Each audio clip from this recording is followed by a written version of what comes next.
Hey, everybody. I'm Liz and I'm a mindset coach. How are you doing? I hope you're doing fantastically today. Superbly, superb. Today, I want to do a relatively short lecture, training, if whatever, on decision and the urgency of decision making. My coach recently talked to me about it, and so I condensed it in my own words and just want to share it with you all for much less money. So first, I want to say, we're going to end this. Basically, the bluff here is I'm going to talk to you about the importance of making urgent decisions and why it's important to make a decision quickly and what happens when you don't, when you wait on it, sleep on it, and why it's important to make decisions at all. So let's go.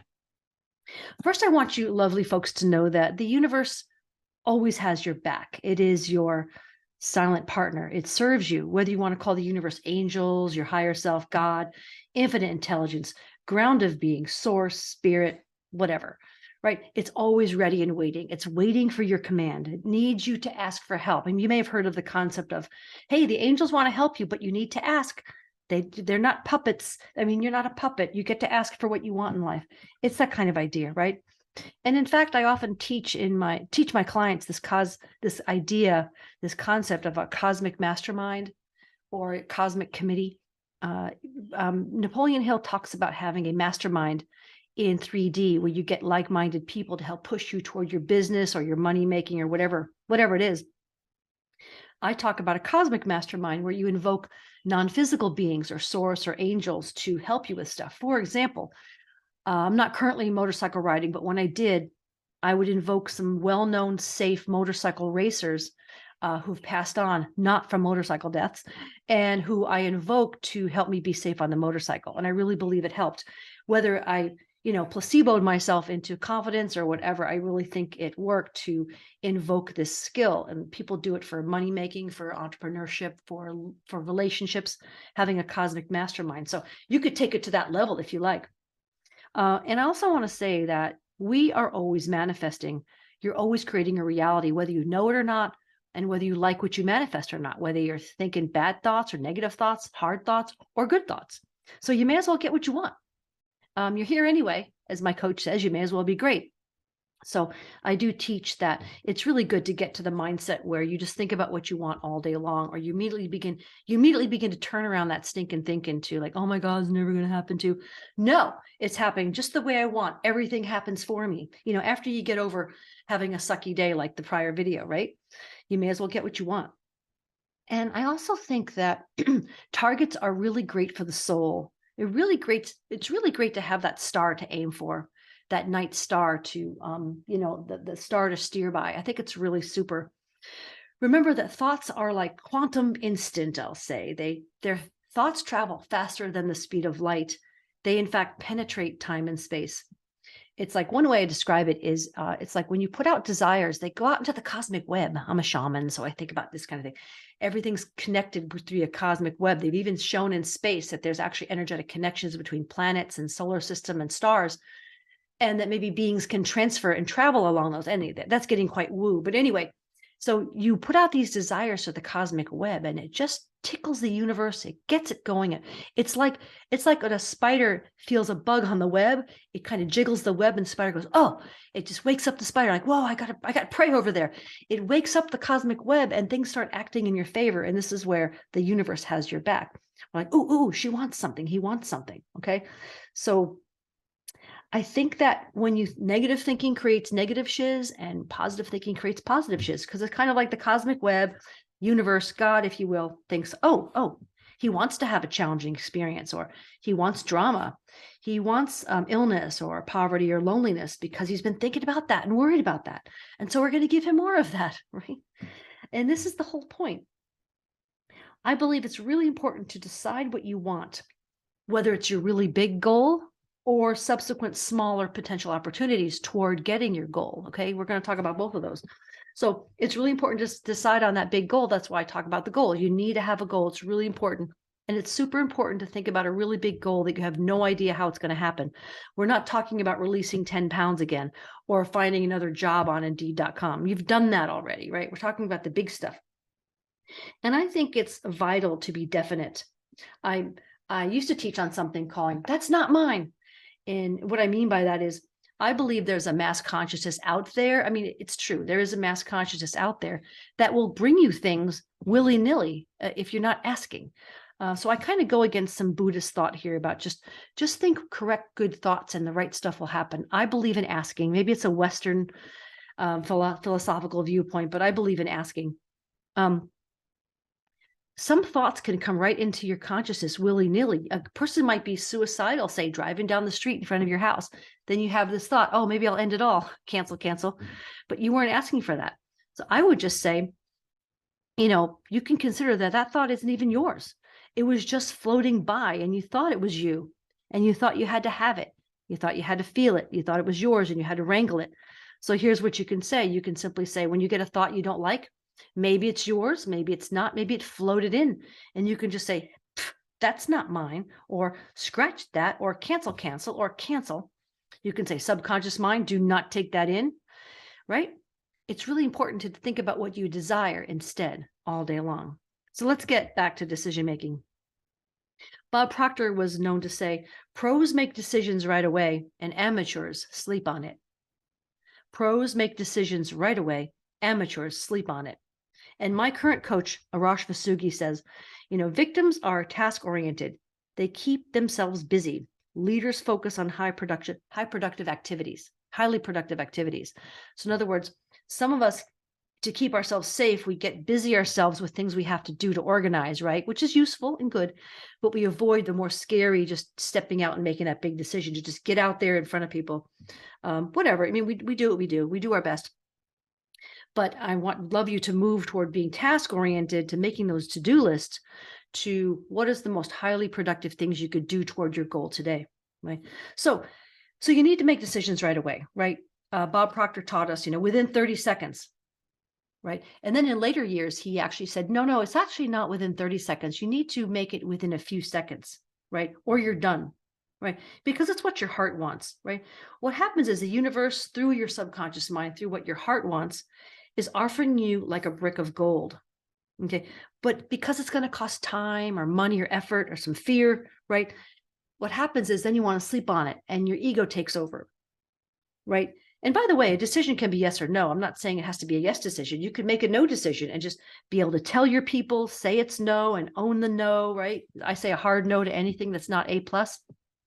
If you coach with me, I tell you that all the time. Right? We say to ourselves when the ego takes over, oh, I'll never have the money for that. I don't know how to do that. Oh, my partner won't like that. I don't have the fitness or the time or the skill or the energy for that. And then you lose out on the brick of gold, right? So here's what I'm saying. I think that when you make that big decision of what you want, you have that big goal, you have no idea how it's going to happen. That's your subconscious talking to infinite intelligence and working out the stuff for you, right? The how is none of your business, okay? But then what happens is infinite intelligence brings you little gifts of ideas, thoughts, things, opportunities. The business person comes by, hey, you want a loan for your business? Or here, you want a cup of coffee? Or here's a bit of knowledge, or here's a way to get educated in that, right? I remember Elizabeth Gilbert wrote Eat, Pray, Love. She wrote a book called Big Magic, and in it, she talks about how novel ideas, in other words, ideas for books, come and land, and they can land in multiple people similarly, in similar places around the world at the same time, different places around the world at the same time. And if you pick up the idea and write the book, it's your book, it's your idea. But if you don't write it, someone else will. She even tells a story about how someone wrote a book and published it, and she had this idea for exactly the same storyline, and she never got to it, and someone else took it, and she was happy about it. But, we talk about this in scientific discovery. Rupert Sheldrake talks about it in The 100th Monkey, which has been way misinterpreted all over the place, probably by me as well. But the idea that in the morphic or the morphogenetic field, when a certain amount of people learn something, it's learned more easily by others and picked up because it enters the mass consciousness. So you get these gifts from the universe. As a matter of fact, here's a little helpful tip. According to Rupert Sheldrake, they did studies in England. Actually, it's really good to take standardized tests a few days after other people have taken it, because they've gotten the answers in the morphogenetic field, and you can pick that up. Those thoughts float by, and you could get better answers in your little circles you fill in. And also, what else? Oh, like the New York Times crossword puzzle. If you do a crossword puzzle a few days after Sunday, you'll do better on average because the answers are in the mass consciousness. Bet you didn't know that. So anyway, it's really when we don't make that decision quickly, we let our current life, our five senses dictate our reality. Your current reality, in fact, is your read receipt of your prior thinking, what you've already created. So, but as you begin to think about your new reality, new creation, your future will begin to fill in with the garden that you want, the garden of goodness that you want. So I just try to say, I want to make a t-shirt, hubby will just say, do it now, right? Make the decision now, whether it's a no or a yes. I remember, and things can get scary for sure. This is a small scary for me. Recently, I just tossed up to the universe like, hey, I would like to now complete a 300-hour yoga teacher training. Like, I would love to find a class. Can you just bring me a class?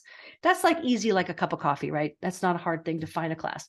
I'd been searching. I don't want to go to Bali for a month and pay $30,000. I just want a 300-hour. Well, in my inbox the next day was an offering for the same class for the people I did the 200-hour with, $2,700. Great.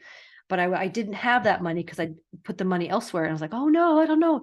Now, 2,700 is not huge money, but it's bigger than, a bag of groceries. But I just said, yes, I knew it was going to happen. And I figured it out. I got her done and I've got it paid off already. And I didn't know how that was going to happen, but money just happened because I just leapt into the abyss, right? Now I've done that with classes that were $12,000, $7,000, $20,000. And as a matter of fact, recently I had a big chunk of school loan kind of thing to pay back for something I was learning. And $5,000 of it was paid off by someone or something. Frankly, I'm not asking to find out, but it was just a gift and just, it said your bill's been paid. Thank you very much. So these beautiful things happen, or you find ways, or your mom gives you something, or you get an inheritance, or you get a side hustle. These things happen. So it's not that we're supposed to worry or try to make sense out of these decisions. When you make a decision, understand that the universe has your back. This, in fact, is a heart decision. If you have to think about the answer, you are not connected to you, right? It's scary, but you don't know how, or you don't have to know how to do it. Like I said, it's not your business. Your subconscious mind and the universe will figure it out. So I'm just suggesting that you bet on yourself and trust yourself. Oh, and by the way, fear, it's total crap. Fear is total crap. It's there to keep you small. The paradigm, as I call it, i.e. the ill-serving parts of the subconscious mind, wants to keep you alive. It's your job to keep you alive, not happy and fulfilled. So it would keep you chained to the radiator for you to live another day and maybe procreate, share some gametes at some point to make citizens, but it's not there for your happiness. So it wants to keep you small. So that's where the fear comes from. I'm just saying, be willing to lose and you can secure the biggest wins.